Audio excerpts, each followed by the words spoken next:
seguir aquí con nosotros en su programa, la revista de ahora, hermoso lunes. Quiero hablarles, como siempre, recomendar los servicios de la Cooperativa Global.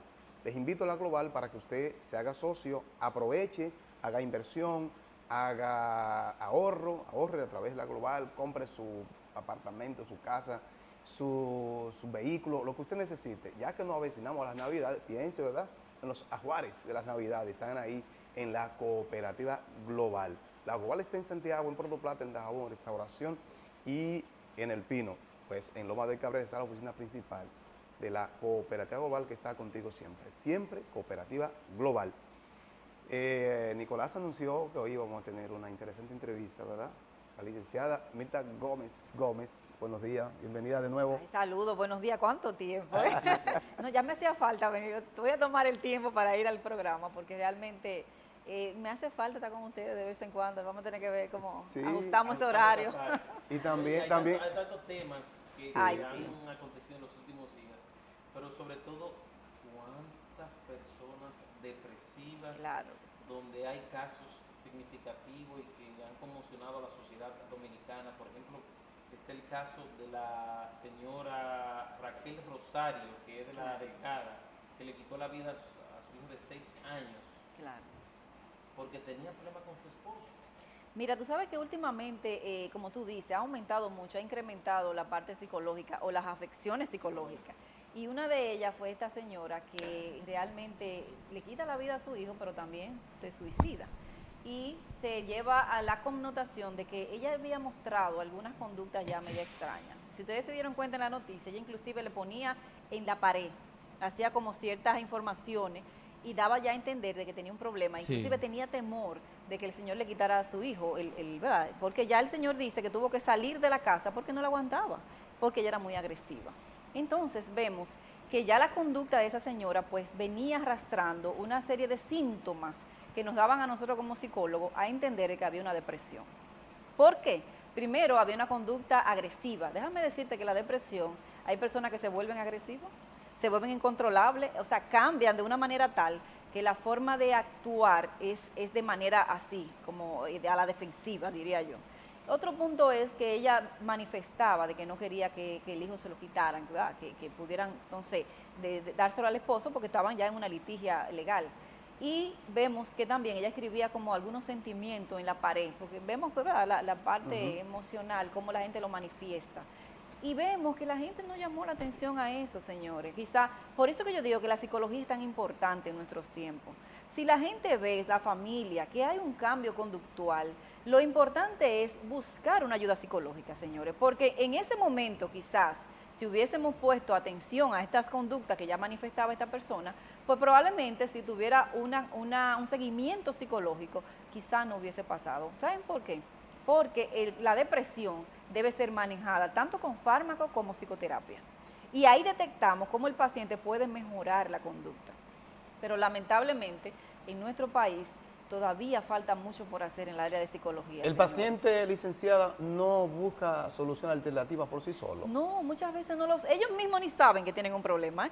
¿Quién es quien lo manifiestan? La familia. Mira, ha cambiado, tiene una conducta diferente, pero inclusive a veces esos pacientes tú le dices, tú tienes un cambio conductual y te dicen que no, que eso es mentira, porque su psiquis o la mente, lo que Freud hablaba del padre de la psicología, lo que es la mente, óyeme, a veces nos juega como sucio, diría yo, como que cierta...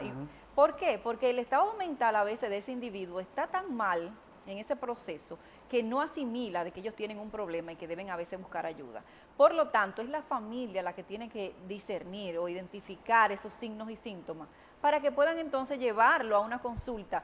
Y déjame decirte que no es solamente una consulta privada. Tenemos consultorios aquí, tenemos el Cabral Ibáez, tenemos el Arturo Grullón, que tiene una asistencia psiquiátrica y psicológica para esos pacientes de escasos recursos. Entonces vemos que han pasado muchas situaciones y seguirán pasando, seguirán pasando porque no tenemos una educación en la salud mental y es lamentable. Y déjenme decirle que la depresión en este año fue donde la Organización Mundial de la Salud se enfocó en este tiempo, porque en este año están trabajando lo que es la parte de la depresión, porque vemos que ha aumentado en los últimos años.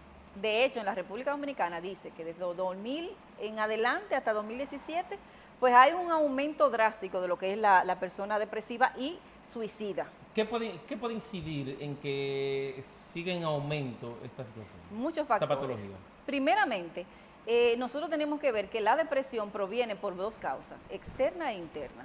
Hay una causa interna que muchas veces el paciente no lo reconoce, obviamente, porque hay cambios químicos a nivel orgánico. Es decir, hay cambios neuronales o neurológicos que el paciente no lo nota y por tanto se deprime y no sabe por qué. Hay cambios hormonales, por ejemplo, hay mujeres que están pasando por situaciones hormonales que cambia también y le da la depresión, o problemas, por ejemplo, de tiroides. Esos problemas así internos pueden producir depresión y la gente no se da cuenta. Hay otros factores externos, por ejemplo, lo que estamos viendo ahora mismo, situaciones fuertes en el país, catástrofe. Por ejemplo, el mismo huracán, las mismas situaciones inclusive tropicales, eso afecta mucho también la salud mental de las personas. Ustedes vieron esos damnificados, cómo tenían que sacarlo, que era agarrado de la mano para poderlo salvar, porque no querían dejar sus ajuares. ¿Por qué? Porque también eso afecta psicológicamente la mente de la persona. ¿Cómo ustedes, los especialistas, establecen algún tipo de diferencia en estas patologías? Por ejemplo, vimos cómo en Las Vegas, Nevada, un individuo, 64 años, una persona adulta, mayor, ¿verdad? Le arremete contra una multitud de personas, se habla más de 50 muertos, tantos heridos. Y el caso que señala Nicolás ahora mismo, una señora que se suicida a ella y también mata a su hijo. ¿Cómo nosotros establecer esa diferencia en esos dos casos? Mire que lo que pasa, que también hay depresiones en diferentes edades. Por ejemplo, en la adolescencia tenemos depresión por los cambios que tenemos a nivel interno los seres humanos. Pero en la vejez, en la adultez, como de 60 y pico de años, también hay depresión. ¿Por qué? Sí. Por diversas razones. Estamos entrando a la vejez, estamos entrando en situaciones que nosotros no podemos controlar, o a veces son personas viudas o personas abandonadas por los hijos, o sea, y crean una depresión. O puede pasar como esta señora que se sentía que el esposo la abandonó y que también le quería quitar el hijo. O sea, hay causas externas que afectan la psiquis o la mente del ser humano. Como pareja, ¿se manejó mal? ¿Él debió buscar ayuda? ¿Él no debió abandonarla, vamos a decir, dejarla? Realmente a veces el ser humano escapa y él escapó en un momento porque él decía que esa señora no la aguantaba, supuestamente. Pero como tú decías, quizás no se manejó bien porque lo que pasa es que la gente no detecta cuando tienen un problema. Él parece que no entendía que ella tenía un problema psicológico, señores, y el problema psicológico es una enfermedad. Así como tú tienes una enfermedad de diabetes, así como tú tienes una enfermedad del corazón, una enfermedad mental es una enfermedad. Por lo tanto, ella no podía salir sola de la causa. O sea, había que tener una ayuda. Quizás, como usted dice, si en un momento determinado él se hubiese percatado de que ella tenía una depresión, que tenía un problema mental, pues quizás si no se hubiese abandonado, pues no hubiese ocurrido. Pero vuelvo y te repito, mucha gente no detecta los síntomas psicológicos. O a veces no nos enfocamos en eso, porque entendemos que como que la psicología y la mente es otra cosa aparte. Yo no sé por qué la gente todavía no los relaciona. En que mente sana, en cuerpo sano. Como pareja, nosotros podemos, si vemos algo anormal, crear una situación, preguntarle, ¿cómo acercarnos a nuestra pareja en vez de abandonarla? Como pasó con este señor de la Delgada, que bueno, ella tiene problemas, ella está agresiva, yo no la aguanto, me voy. Mira qué pasa, muchas veces el primero que detecta los cambios es la pareja, porque tú conoces con quién tú estás, tú conoces esos cambios. Lo que pasa es que hay personas que no quieren asumir otra responsabilidad, porque déjame decirte que asumir una depresión, quizá él se dio cuenta de que ella estaba como cambiando, pero asumirlo él como hombre era un poquito difícil y decidió abandonarlo, lo que hacen muchos hombres. Y yo te voy a decir una cosa, Aria, hay muchos hombres que abandonan la casa por eso, porque no quieren asumir esos problemas, porque entienden que eso no es parte del paquete del matrimonio. Y eso tiene que ser parte de eso. Tú te casas con una persona y tú tienes que saber que hay cambios y que tú tienes que asumir esos cambios, positivos o negativos. Pero ¿qué hace muchas veces el hombre dominicano machista? Que abandona ese espacio y prefiere seguir adelante. O hay hombres que, por ejemplo, se buscan otra para entonces satisfacer su necesidad y dejar ese punto ahí sin resolver. No lo resuelve. Existe un temor porque también se da otro caso, dice, una mujer agresiva, exacto, si me voló encima, va al Ministerio Público y yo termino preso. Sí, hay temores también en el hombre, claro que sí. Y más ahora, como tú dices, porque asume que el hombre siempre tiene la culpa. Sin embargo, el hombre dominicano que debe mantener una mente inteligente, debe buscar ayuda siempre. En ese caso, si él hubiese buscado ayuda, aunque sea del familiar o de la familia, quizá no hubiese pasado esa situación. Porque en vez de a veces de huir, tenemos que enfrentar la situación. Y vuelvo y repito, cuando estamos en una relación de pareja, tenemos que ver lo positivo y lo negativo. No es tan fácil la relación de pareja, ¿eh? El nada más no es lo caso, positivo. el caso de los feminicidios, que es otro tema muy vinculado, Sí. y que por lo visto, bueno, pues no hay forma como de detener eso, por mucho anuncio y por mucha... Por muchos programas que Sí, se han dado, o que sea, todavía no hay podemos. forma como de detener eso. ¿Qué es lo que está pasando con los hombres Mira, nuestros? lo que pasa es que la raíz no está ahí, en la fiebre no está en la sábana, Ah. está en otra situación. Es Ajá. donde nosotros educamos a nuestros varones.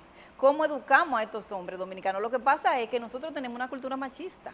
Y por más programas que estemos ofreciendo psicológicos, el programa no puede estar ya después de que está el problema, es antes del problema. Y yo entiendo que antes del problema es saber manejar y saber educar a un hombre en esta sociedad dominicana. Entonces, la educación es imprescindible desde antes, o sea, desde que está formándose, porque la personalidad se forma en la infancia, ¿ustedes sabían? A los Sí. 5 años ya la personalidad más o menos está establecida. Entonces, no podemos formarlo ya después que ya tiene la contextura o la formación. Y ahí es que está el problema, ¿no? ¿Cómo nosotros educamos a estos varones, a estos hombres, para que ellos sepan que la mujer no es una pertenencia? Sobre todo la educación con el ejemplo. Exactamente, con el ejemplo, porque primero que da el ejemplo del padre a veces. Es Una mujer manejando, tenía que ser una mujer. Incide Desde ahí más- comenzamos. Sí, Sí, eso es verdad. ¿Entiendes? ¿Incide más la depresión en qué sexo? ¿Femenino, masculino? Mira, generalmente se dice que la mujer es más depresiva. Primero porque la mujer tenemos cambios hormonales que influyen en la depresión. Sin embargo, quien más se suicida es el hombre, porque la mujer es más comunicativa. La mujer inclusive cuando está depresiva llama a una amiga y ya Se desahoga. ¿verdad? Se desahoga, pero el hombre no. El hombre mantiene ese pensamiento en su mente y a veces ni siquiera lo externa. ¿Cultura? Cultura, totalmente cultura. Todo eso es la parte machista. ¿Cuáles son Qué los, difícil. los temas que básicamente puedan llevar, o las razones que puedan llevar al suicidio del hombre? En el caso del hombre, ¿qué hay que más apunta, dice usted? Mira, en el hombre generalmente ocurre de que hay cambios por la parte económica. Sí. Un hombre no puede verse sin dinero, sin resolver. Otro cambio, otro punto es la pareja. Como dice, a veces cuando hay cambios en la pareja o no se lleva bien la relación, pues el hombre sufre eso, pero tampoco lo expresa. Se lo deja como ahí, reservado. Y eso entonces maneja. Tú ves que una mujer cuando tiene un problema de pareja, pues lo cuenta siempre a una persona, ¿verdad? O como que habla. Ujú. En el caso del hombre no, el hombre lo calla, entonces eso va trabajando la parte depresiva. Pero también los cambios a veces en su misma masculinidad. Sí. Si el hombre no tiene una buena erección o tiene problemas en la pareja, también eso influye en una depresión.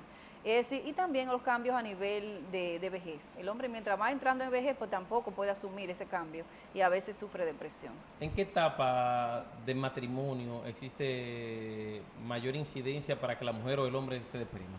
Mira, generalmente se habla de crisis matrimoniales y se habla de los 5 o los 10 años. En esas etapas siempre como que hay crisis matrimoniales, yo no sé si ustedes se han dado cuenta. Y ahí entonces intervienen esas situaciones o esa depresión en las parejas. Dice que cuando nosotros superamos ya los 10 años, ya es más fácil. Es más fácil. Es Porque más fácil. hay más ya. confianza Hay más ya, confianza, una ya se hay superó. una hermandad. Una Exacto, hay como ya un compañerismo. Exacto. Y ya ahí vamos más suave, pero al principio hay crisis en el matrimonio. ¿Se crea realmente. solidaridad? Muchas veces sí, ya las parejas se van pareciendo, como dice, ya tenemos diferentes, o no tenemos diferentes ya gustos, sino que nos vamos acoplando. Y tenemos inclusive, como usted dice, metas ya muy juntos, muy en común, y eso nos ayuda a que la relación se maneje mejor. Se maneje mejor, pero Sí. esas crisis matrimoniales aparecen y ustedes no se Dice, imaginan. un bueno por, un mejor vale Es mejor un malo conocido que un bueno por conocer. Generalmente es mejor porque tú te das cuenta que ya tú sabes cuál es la mañita que tiene, o que tiene el esposo o que tiene el esposo. Exacto. Y ya tú dices, bueno, ya yo sé que ella va a reaccionar así y esa es su forma. Porque nosotros nos planteamos y sabemos. Es más, nosotros conocemos tanto al cónyuge que sabemos cuándo va a reaccionar de una forma o qué va a decir. Tú no te das cuenta, tú dices, ay, espérate, va a decir esto. Y tran, y lo dice. Como que es como, ya, tú tienes una misma combinación con esa pareja y te das cuenta hasta su reacción. Por eso que tenemos que pendiente cuándo cambia de conducta. En el caso de personas con bajos recursos económicos, y usted que presidió la Asociación Sí, de de Psicólogos Clínicos de acá, ¿qué tanta atención hay en el sistema público? Y discúlpeme que la saco un poquito. O sea, ¿tienen psicólogos en los hospitales suficiente para atender todos estos casos que se dan en el día a día? Mira, el programa que se lleva en los hospitales se supone que está completo. Tienen los diferentes psiquiatras que trabajan en eso y también psicólogos clínicos. ¿Qué era lo que ha pasado aquí en el Cabral Ibáez? Realmente estamos en remodelación, ustedes lo Sí, saben. claro. Y eso ha sido un proceso larguísimo. Y es lamentable ver que muchos de esos pacientes que estaban inclusive recluidos en el área de salud mental, pues tuvieron que sacarlo por la misma parte de fase de reconstrucción. Y quizá en esa parte ha habido un poco de debilidad en los últimos tiempos porque no se ha tratado tan bien a los pacientes como en otros casos anteriores. Esperamos que ya culmine como esa preparación a nivel, esa etapa, porque sí, en esa parte se ha descuidado un poquito la salud mental y quizá por eso ahora nosotros, los que somos de la consulta privada, pues tenemos más pacientes, porque ya desesperados ellos buscan, ¿verdad?, otra ayuda, pero hay otros que no, que se quedan entonces sin buscar esa ayuda porque no tienen los recursos y lamentablemente a veces llegan hasta el suicidio. Y vemos que hoy ha aumentado muchísimo. ¿Tú sabes cuántos suicidios dice en la República Dominicana? De 100.000 personas, 7 se suicidan en el país. De 100.000 personas, 7. O sea que ha aumentado muchísimo lo que es la parte del suicidio. ¿Hasta qué nivel yo lo puedo manejar en mi casa, esa depresión? Mira, la depresión no es manejable en la casa. ¿Cuándo es manejable? Por ejemplo, cuando tú amaneces un día con un estado distímico, un día de una depresión, es normal que un día tú tengas una depresión, pero si ya pasaron de las 2 semanas y esos síntomas en vez de disminuir aumentan, entonces no es posible que el paciente se quede en la casa, porque una depresión mayor lo lleva a un suicidio al paciente. Y eso inclusive tienen alucinaciones, ellos te lo dicen el paciente, hay que yo escucho una voz que me dice que me quite la vida, yo no quiero seguir viviendo. Es algo complicado. Licenciada, en la etapa inicial, hay una fórmula, un mecanismo que la persona pueda determinar, que ahora mismo quien lo está viendo a usted, que está posiblemente padeciendo la situación inicial, que él pudiera por sí solo ir ante un especialista, ¿sí? ¿De qué manera uno se pudiera dar cuenta? Hay síntomas específicos. Lo primero es que el paciente depresivo o cambia el hábito alimenticio, es decir, o come mucho o no come, se van a los extremos, o duerme mucho o no duerme, o tienen crisis de llanto, o tienen desesperanza, o dice todo me sale mal, o tiene una vulnerabilidad que cualquier cosita le irrita, cualquier cosita le perjudica, o en otros casos pacientes que se vuelven sumamente agresivos, porque la depresión también te pone agresivo. Es decir, que son síntomas que tú dices, pero espérate, yo no era así, yo estoy comiendo demasiado o yo no estoy comiendo, o yo me estoy durmiendo mucho o yo no estoy durmiendo. O puede ser que el paciente te diga, pero yo lloro por nada. Es más, yo no sé, yo tengo como una pena y no sé por qué yo tengo esa pena. Y eso te indica que tú estás en una etapa depresiva. Inclusive un paciente te lo describe y me lo han dicho muchos pacientes, doctor, es que yo siento como un dolor en el pecho. Y me da un deseo de llorar, pero yo no sé por qué, pues yo me siento bien, yo no tengo problema en la familia. Y ahí comienza entonces una depresión, que hay que buscar el origen. ¿Se supera? ¿Usted lo puede manejar después solo? ¿Hay que medicar en muchos casos? En la depresión mayor siempre hay que medicar. ¿Por qué? Porque hay una ausencia de la serotonina, es una sustancia que produce el cuerpo, la misma mente, y entonces esa serotonina necesita ser distribuida por un fármaco. Y por eso es que la persona no debe quitar la farmacología de manera brusca, tiene que esperar su tiempo y tiene que acudir a su terapeuta y a su psiquiatra. Entonces ahí combinan los dos, una psicoterapia con la parte de la psiquiatría, obligatoriamente en los pacientes depresivos mayores. Señores, eso es alarmante y vemos que ha aumentado todavía más. Aquí en la República Dominicana eso no era así, antes de 2000. No. ¿Tú sabes por qué? Porque el dominicano es muy alegre. Sí. Y buscaba la manera de salir adelante, pero ya no. Ya le está afectando los problemas socioeconómicos y lo demás. Nuestros adolescentes, y justamente la adolescencia, Así que es una edad un poquito complicada, no tiende uno a confundirse realmente el comportamiento de ese adolescente con esto de cuánto depresivo o no. Es que en la adolescencia da depresión. Los cambios dan depresión. Y ustedes ven que esos jóvenes que lloran, que se irritan, es porque están deprimidos. Y a veces ahí que nosotros tenemos que como padres llamarnos la atención y ver cómo trabajamos estos adolescentes. Si a veces los forzamos mucho, lo obligamos mucho, pueden llegar a los extremos de quitarse la vida. Y en los últimos tiempos vemos que hay muchos jóvenes que se han quitado la vida, lamentablemente, porque no hay un buen manejo de los familiares en el aspecto de la adolescencia. La adolescencia es una etapa difícil en el ser humano. Aislamiento, Totalmente, violento. se aíslan, se encierran en su juego. Ustedes se dan cuenta que no salen de ese juego porque ahí es que ellos se sienten en su mundo. O muchas veces se encierran en la habitación que usted no puede ni sacarlo porque no quieren salir de ahí. O no te comunican nada, o tú ves que entran a la casa y ni te hablan. Hay un mutismo selectivo en ese paciente o en ese adolescente y vemos que ni siquiera se integra a la familia, ni siquiera se integra a los hermanos, y entonces ahí que nosotros tenemos que llamarnos la atención. ¿Por qué esos cambios tan drásticos? No pueden ser normales. Y ahí es que nosotros debemos buscar ayuda. Señores, en este tiempo donde la cosa está tan difícil, es que la psicología tiene que tomar cartas en el asunto. Hay muchos problemas psicológicos y psiquiátricos que van a seguir aumentando si nosotros no prestamos atención a la salud mental, lamentablemente. Al final un mensaje. Bueno, que el psicólogo no es para gente que tenga, como dicen por ahí, los locos. No hay que estar loco. No, el psicólogo es para cualquier ayuda que usted necesita a nivel mental. Y es bueno prevenir antes que tener que remediar. La prevención ante todo en el aspecto psicológico. ¿Cómo comunicarse? La dirección de Mirta Gómez Gómez. Ahora yo cambié también de consultorio, porque como estoy en la radio también, estoy en la Rafael Vidal, en la número 43A. Ahí me pueden localizar y el teléfono el 829-275-2194 y también estamos todos los días en la radio en Comando 88.5 con médicos en la radio de 1 a 2 de la tarde, así que también nos pueden escuchar por ahí. Claro que sí. 88. Comando 88. Vaya. De 1 a 2 de la tarde. Claro, Ahí claro. estamos a la orden. Bueno, ahí están médicos en la radio de 1 a 2 por Comando 88. Así que ya ustedes saben, la licenciada. Reciben Mirta Gómez llamadas Gómez. y eso allá. Exacto, recibimos llamadas y también está el doctor, hay un doctor que trabaja la parte física y yo la parte mental. Es decir, que hay una combinación de ambos. Excelente, excelente. Bueno, gracias a la licenciada Mirta Gómez Gómez, psicóloga clínica, por acompañarnos en la mañana de hoy en esta su revista familiar de Ahora AM. Nosotros continuamos.